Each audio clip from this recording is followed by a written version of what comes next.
ఎవరు లేక ఒంటరినై అందరికీ నీ దూరమై అనాథగానే నిలిచాను. నీవు రావాలేసయ్యా, నీవు కావాలేసయ్యా. అందరం కలిసి పాడదాం. ఎవరు లేక ఒంటరినై అందరికీ నే దూరమై, ఎవరు లేక ఒంటరినై అందరికీ నే దూరమై అనాథగానే నిలిచాను. నీవు రావాలేసయ్యా, నీవు రావాలేసయ్యా, నీవు రావాలేసయ్యా, నీవు రావాలేసయ్యా, నీవు కావాలేసయ్యా, నీవు కావాలేసయ్యా, నీవు కావాలేసయ్యా, నీవు కావాలేసయ్యా.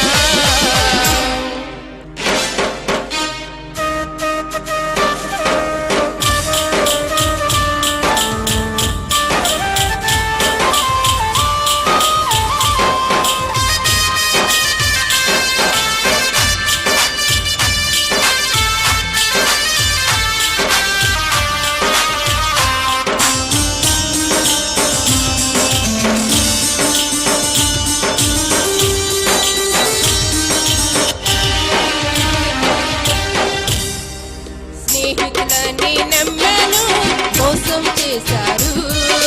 బంధువులని నమ్మాను, ద్రోహం చేశారు.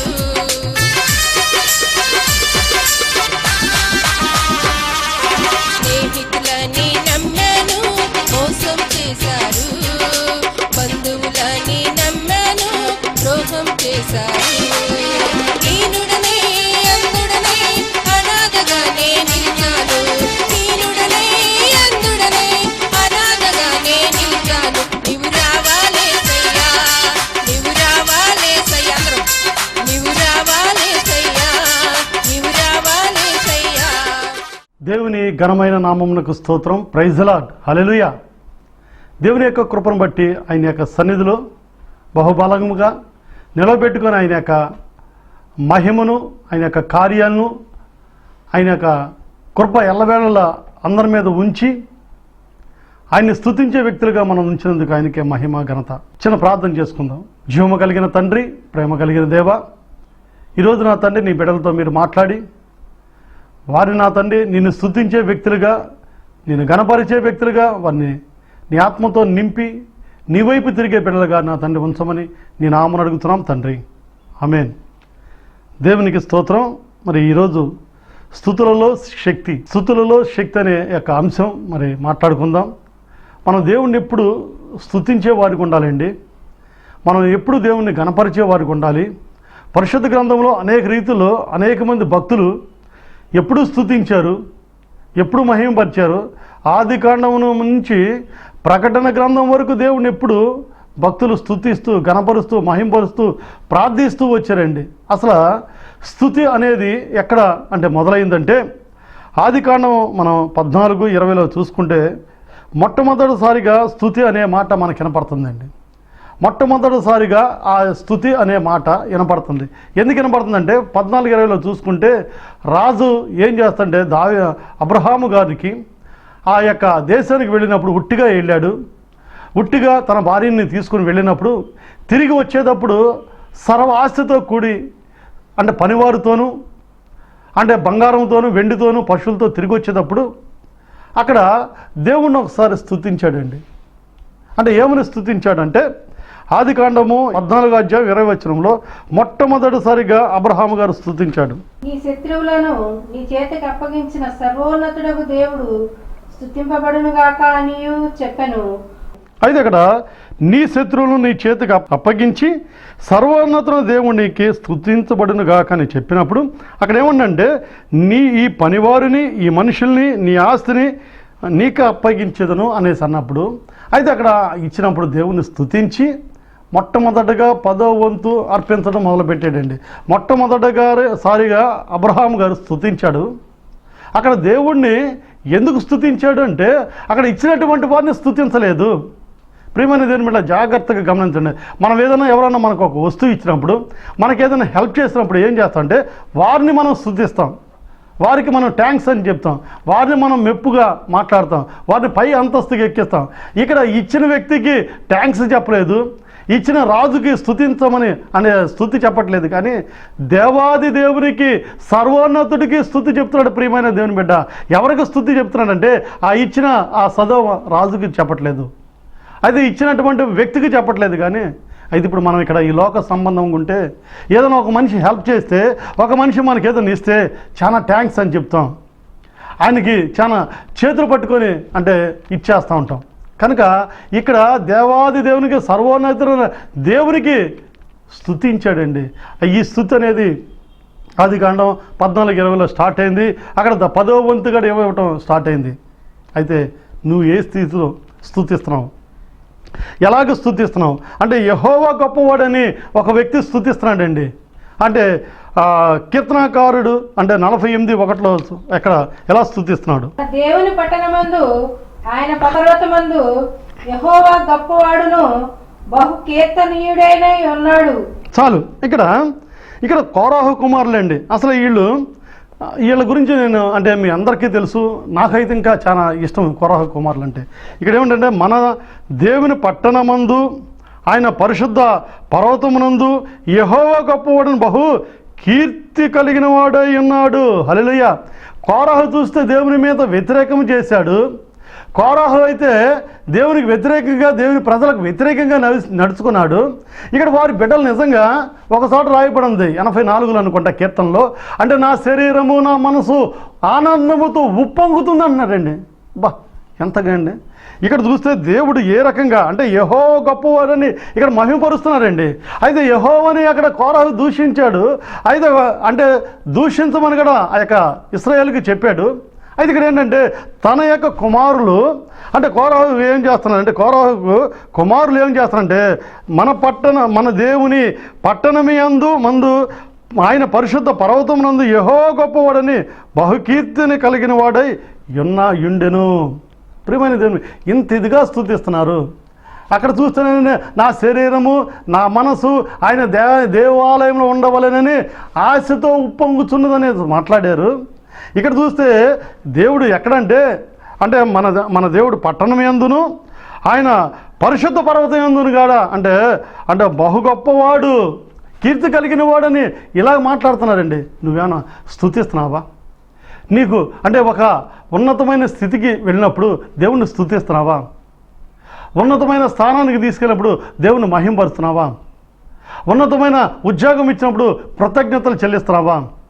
ఇది నా తెలివితేటలు, ఇది నా చదువును బట్టి, ఇది నా యొక్క స్థితిని బట్టి, లేదా నేను ఇచ్చిన లంచాన్ని బట్టి అనుకుంటున్నావా? ప్రియమైన దేవుని బిడ్డ మనం ఎలా ఉండాలంటే ఎల్లప్పుడూ దేవుని స్తుతించాలండి, ఎల్లవేళలా దేవుని స్తుతించాలండి, ఎల్లవేళలా దేవుని మహింపరచాలండి. అన్ని విషయంలో ఈరోజు మనం అంతా కష్టపడి పనిచేసి సాయంత్రం ఇంటికి వచ్చి అలసట తీసుకొని భోజనం చేసి పడుకునేటప్పుడు చిన్న ప్రార్థన చేసుకుంటాం. అలాగే లెగంగానే దేవా ఈ రాత్రంతా క్షేమముగా అయ్యా మంచి నిద్రను మాకు ఇచ్చావు ప్రభా, నీకు స్తోత్రాలు తండ్రి, అయ్యి ఉదయకాలంలో మాతో మీరు తోడుకుండండి, నీకు కృతజ్ఞతలు చెల్లిస్తాను. ఆ పడకల మీదే వేకు జామునే లేచి అంటే విలాపవాక్యాలు 2:18 నీళ్లు కుమ్మరించినట్లు అంటే కన్నీరును విడిచిపెట్టాలండి.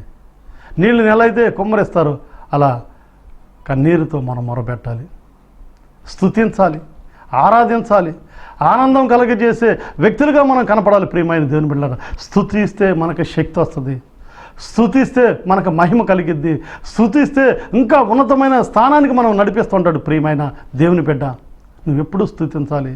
ఆదికాండము 14:20లో స్తుతించడం మొదలుపెట్టిన వ్యక్తి ప్రకటన గ్రంథం వరకు స్తుతిస్తూనే ఉన్నాడండి. ప్రకటన గ్రంథంలో అంటే యోగ్యుడైన గొర్రెపిల్లగా అంటే ప్రకటన గ్రంథం 5:12లో ఒక మాట కనబడుతుంది. వారు వధింపబడిన గొర్రెపిల్ల శక్తియు ఐశ్వర్యమును జ్ఞానమును బలమును ఘనతయు మహిమయు స్తోత్రమునకు పొందనర్హుడని గొప్ప స్వరముతో చెప్పుచుండిరి. అయితే ఇక్కడ వారు లెక్కకు అంటే కోట్ల కొలదిగా ఉండిన అంటే అక్కడ పరిశుద్ధులు లెక్క ఇవ్వడానికి కోట్ల కొలది ఉన్నారు. వాళ్ళ ముందు ఏమన్నారంటే అక్కడ వారు వధింపబడిన గొర్రె పిల్ల శక్తియు ఐశ్వర్యమును జ్ఞానమును బలమును ఘనత మహిమను పొందినట్లుగా అక్కడ ఆ కోట్ల లెక్కించడానికి అంటే కోట్లాది కొలది మంది ముందు ఆ స్తుతిగానాలు వినపడుతున్నాయండి. ఆ పరలోకములో ఆ మహాపట్టణములో ఆ పరిశుద్ధుల ఎదుట అంటే లెక్కించడానికి సఖ్యము కాంది కోట్లాది కొలది. అటువంటి ముందు నిన్ను ఏ రకంగా అంటే ఒకవేళ నువ్వు పాపిగా రావచ్చు, ఈ లోకంలో పాపిగా జన్మించవచ్చు, పాపిగా తిరగొచ్చు, కానీ నేను పాపిని ప్రభువా, నేను పాపిని అన్నప్పుడు ఆయన నిన్ను కరుణిస్తాడు, ఆయన నిన్ను రక్షిస్తాడు, ఆయన నిన్ను విడిపిస్తాడు, ఆయన నిన్ను నడిపిస్తాడు. ప్రియమైన సహోదరి సహోదరా, ఆ తర్వాత నీవు ఒక స్థానంకి ఒక స్థితికి వెళ్ళిన తర్వాత నువ్వు ఉన్నతమైనగా స్థితిలో అంటే ఎప్పుడు నువ్వు స్తుతులు చెల్లించాలి, కృతజ్ఞతలు చెల్లించాలి, దేవునికి మహిమ ఇవ్వాలి. అక్కడ ఆయన స్తుతులు చెల్లించాడు, కృతజ్ఞతలతో 10వ వంతు చెల్లించాడు, దేవునికి నమ్మకంగా విశ్వాసం కలిగి ఉన్నాడు అబ్రహాము గారు. అదే రీతిలో ఇక్కడ గొర్రెపిల్ల యొక్క సంఘం ఎదుట పరలోకమునందు ఏంటంటే కోట్లాది అంటే లెక్కించడానికి పైభాగంలో చూస్తే లెక్కించడానికి వారికి అంటే కోట్లాది కొలది అటువంటి పరిశుద్ధుల ముందు నిన్ను మహిమపరచాలని ఆయన ఉద్దేశం.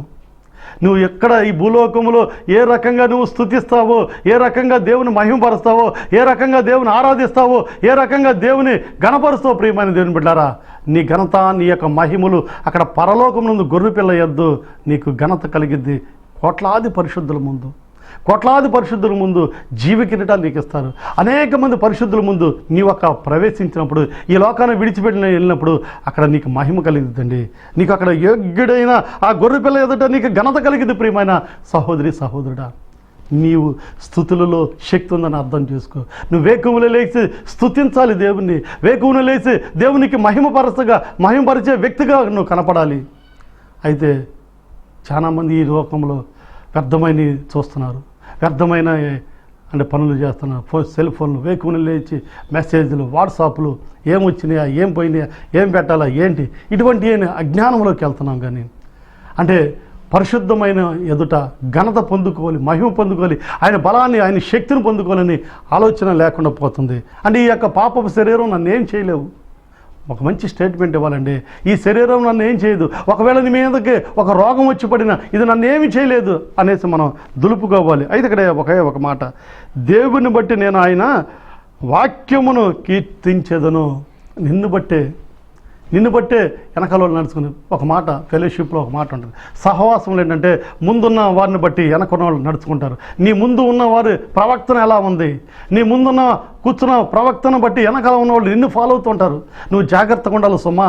నువ్వు సంఘంలో ఒక వ్యక్తి ఉన్నప్పుడు నీ వెనక నిన్ను ఫాలో అయ్యేవాళ్ళు ఉంటారు, నిన్ను నడుచుకునే వాళ్ళు ఉంటారు. నువ్వు ముసుగేసుకున్నావా, నువ్వు వినయంతో కూర్చున్నావా, నువ్వు శ్రద్ధగా వాక్యం వింటున్నావా? ఇక్కడ ఏమన్నాడంటే దేవుని బట్టి నేను ఆయన వాక్యమును కీర్తించదును, దేవుని యందు నమ్మకం ఉంచి ఉన్నాను, ఆయనకి నేను భయపడతా.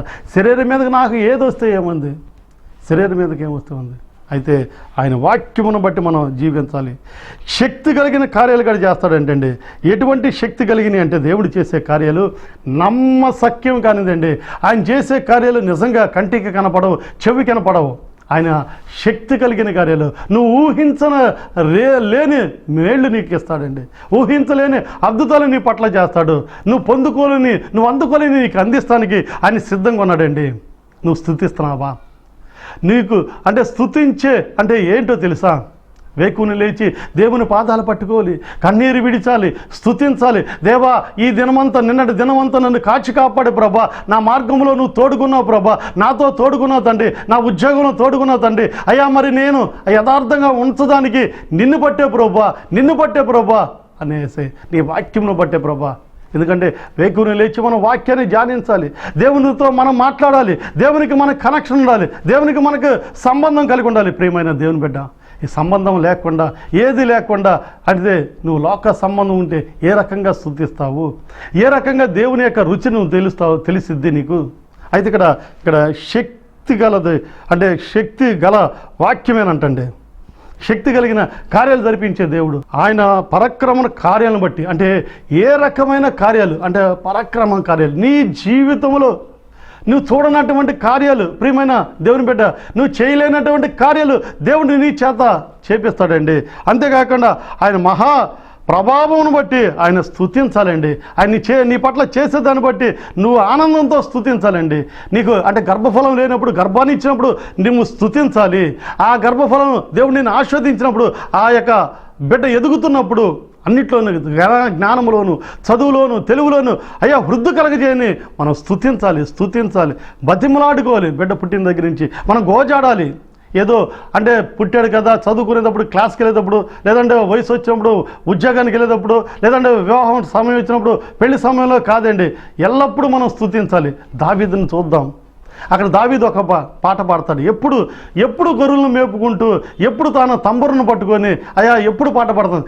దేవుణ్ణి స్తుతించుడి, ఎల్లప్పుడు దేవుణ్ణి స్తుతించుడి, దేవుణ్ణి స్తుతించుడి, ఎల్లప్పుడు దేవుణ్ణి స్తుతించుడి, ఆయన పరక్రమ కార్యము బట్టి ఆయన సన్నిధిలో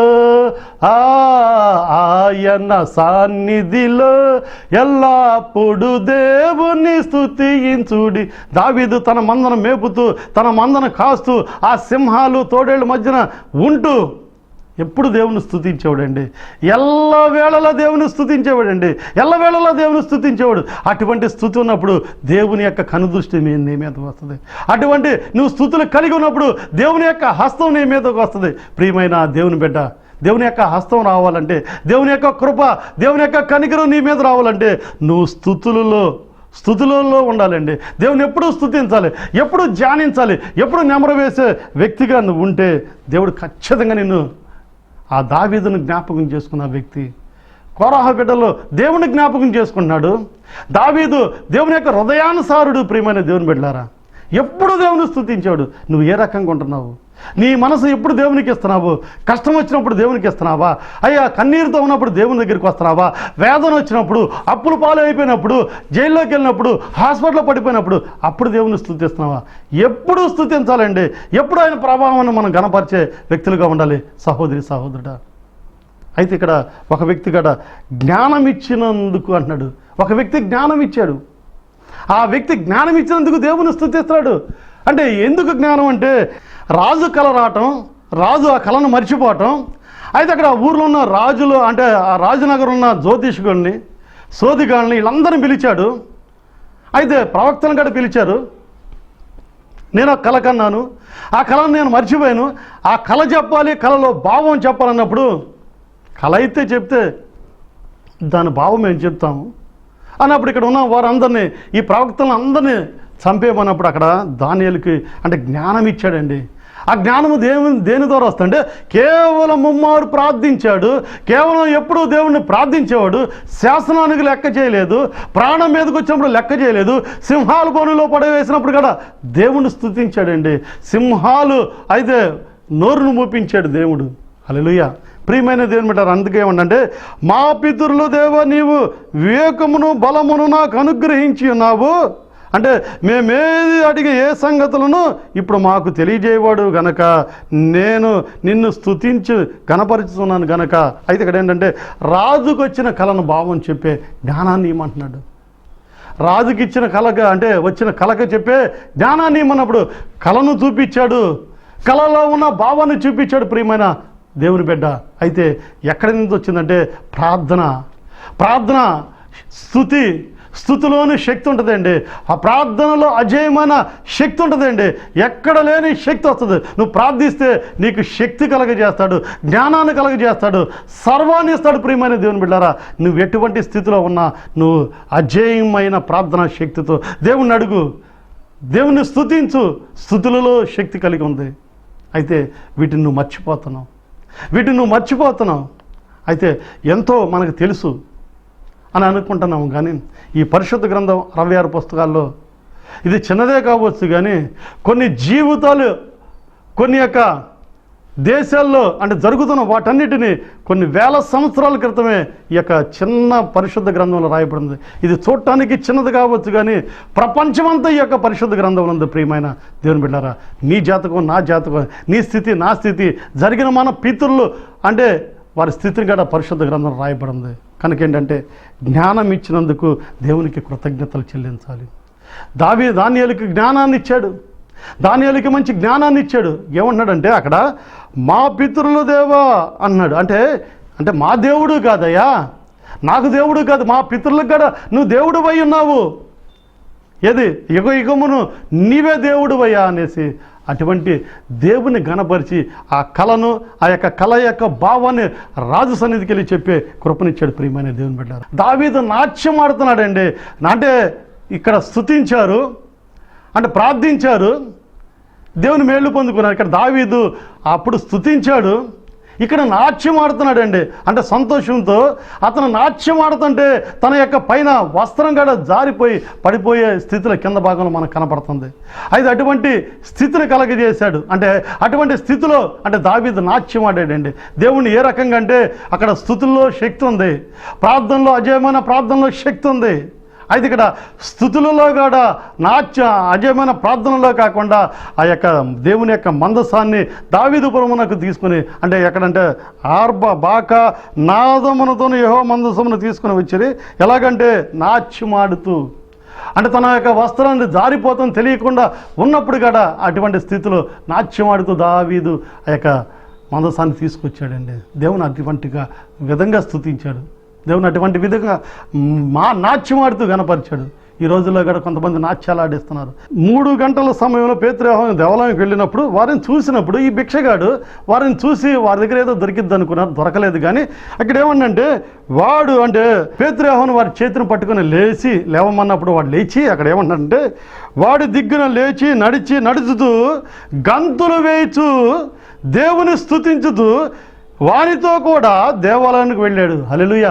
ఎక్కడికి వెళ్ళాడంటే వాడు స్వస్థత నొందిన తర్వాత వాడి ఇంటికి వెళ్ళి వారి రోజు మోసుకొచ్చే వాళ్ళ దగ్గరికి వెళ్ళి థ్యాంక్స్ చెప్పలేదు, కానీ వారికి అన్నం పెట్టేవాళ్ళకి థ్యాంక్స్ చెప్పలేదు, కానీ వారిని తీసుకొచ్చే వాళ్ళకి కృతజ్ఞత చెప్పలేదు. కానీ అయితే వాడి దిగ్గున లేచి నడుచుతూ గంతులు వేస్తూ అంటే దేవుణ్ణి స్తుతించుతూ వారితో కూడా దేవాలయంకి వెళ్ళాడు. హల్లెలూయా. ఇక్కడ స్తుతి అంటే వాడు స్వస్థపడ్డ తర్వాత, వాడు బాగుపడ్డ తర్వాత ఎవరికి థ్యాంక్స్ చెప్పాడు, ఎవరిని స్తుతించాడంటే దేవాది దేవుని యొక్క ఆలయంలోకి వెళ్ళారు. ఎవరితో? ఆ పేతురు యోహాను వారితో పాటు వెళ్ళి దేవుణ్ణి స్తుతించాడండి. దేవుని మహిమపరిచాడు. ప్రియమైన దేవుని బిడ్డ, వాడిని రోజు కొంతమంది వ్యక్తులు మోసుకొని వస్తున్నారని పై భాగంలో రాయబడింది. కొంతమంది వ్యక్తులు తీసుకొని వస్తున్నారు భిక్షము కొరకు. అయితే వాళ్ళకెళ్ళి థ్యాంక్స్ చెప్పలేదు. అయితే ఇంటికి వెళ్ళి థ్యాంక్స్ చెప్పలేదు, కానీ దేవునికి స్తుతి చెల్లించాడు, దేవునికి కృతజ్ఞతలు చెల్లించాడు. దేవాలయానికి వెళ్ళాడండి. వాడు నడుచుతూ దేవుణ్ణి స్తుతించుట ప్రజలందరూ చూసి వీడు శృంగారు దేవాలయం ద్వారం దగ్గర నిలుచున్న వీడేనని గుర్తించి వాడితో కూడా దేవుని మహింపరిచాడు.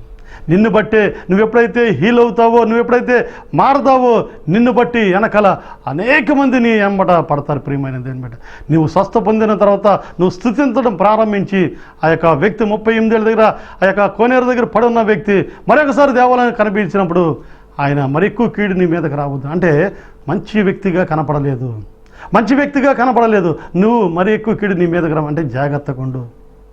అంటే మనం విట్నెస్గా ఉండాలండి. మనం స్వస్థపడ్డ తర్వాత, మనం బాగుపడ్డ తర్వాత దేవుని మహింపరిచే వ్యక్తిగాను, దేవుని ఆరాధించే వ్యక్తిగాను, దేవుని వెంబడించే వ్యక్తిగా మనం ఉండాలి. కానీ ఇక్కడ ఈ వ్యక్తి నడుచుతూ గంతులు వేస్తూ దేవుని స్తుతిస్తూ దేవాలయంకి వెళ్ళాడు. హల్లెలూయా. నువ్వు అటువంటి వ్యక్తిగా ఉంటే నువ్వు స్తుతులలో శక్తి కలిగి ఉంది. ఆదికాండం 14:20 ఆ స్టార్ట్ అయిన స్తుతి ఈరోజు కూడా స్తుతించే వ్యక్తిగా ఉంటే ఉన్నతమైన స్థితికి. ఒకవేళ నా జీవితం పెంట కుప్పల మీద ఉంది, నేను పనికిరాను, నేను పనికి మాలినోడిని, నేను దౌర్భాగ్యురాలిని, నాకు రక్షణ లేదు, నాకు మారు మనసు లేదు అనుకుంటున్నావా? అయితే నీ కొరకే నువ్వు ఈ రోజు నుంచి నేను స్తుతిస్తాను ప్రభా, నాకు రక్షణ దయచేయి, నాకు మారు మనసు దయచేయి, నీ బిడ్డగా, నీ సొత్తుగా, నీకు వారసుడిగా, నీకు వారసురాలుగా నేను ఉంటానని చెప్పేసి అనుకుంటే దయచేసి ప్రార్థనలో ఏకీభవించు.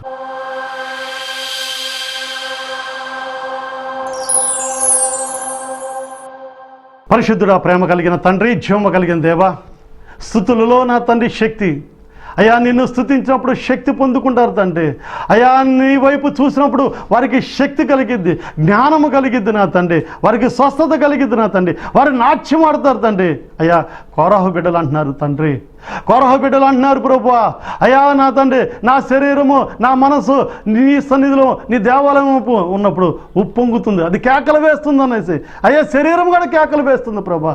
అటువంటి వ్యక్తులుగా ఉంచండి తండ్రి, అటువంటి స్తుతించే వ్యక్తులుగా తయారు చేయండి ప్రభా, అటువంటి వ్యక్తులుగా అయ్యా నిర్మించండి తండ్రి. యేసయ్యా, నేను ఈ రోజు నుంచి స్తుతిస్తాను ప్రభా, ఈ రోజు నుంచి నా తండ్రి నిన్ను ప్రార్థిస్తానని ఒక తీర్మానం చేసుకొని ఇక్కడి నుంచి వెళ్ళాలి ప్రభా. ఒక తీర్మానం చేసుకొని ఈ ప్రాంతం నుంచి వెళ్ళడానికి సహాయం చేయండి ప్రభా. ఎవరో టీవీల ముందు కానీ టీవీలు మాత్రం టచ్ చేయొద్దు దయచేసి. మీ చేతులు పరిశుద్ధ స్థలం వైపు, ఆకాశం వైపు ఎత్తి మీరు అడగండి. జీవము కలిగిన తండ్రి, ప్రేమ కలిగిన దేవా, నీ వైపు చేతులు చాపారు ప్రభా. ఆ చేతులు మీరు తాకండి ప్రభా, ఆ చేతులు మీరు ముట్టండి తండ్రి. ఆ చేతులలో నుంచి మీ స్వస్థతను, మీ రక్తాన్ని అయ్యా చిందించండి ప్రభా. వారికి మారు మనసు, వారికి రక్షణ దయచేయండి ప్రభా. వారిని మార్చండి తండ్రి, వారిని మహిమపరచండి తండ్రి. స్తుతించే వ్యక్తులుగా తయారు చేయండి ప్రభా, నేను ఆరాధించే వ్యక్తులుగా అయ్యా, నీ దగ్గర నుంచి జ్ఞానము పొందుకునే వ్యక్తులుగా నా తండ్రి అయ్యా తయారు చేయండి ప్రభా. అటువంటి వ్యక్తులుగా మార్చను మరి అయ్యా, నీ పాదాలు పట్టుకుని అడుగుతున్నాను తండ్రి. ఆమేన్.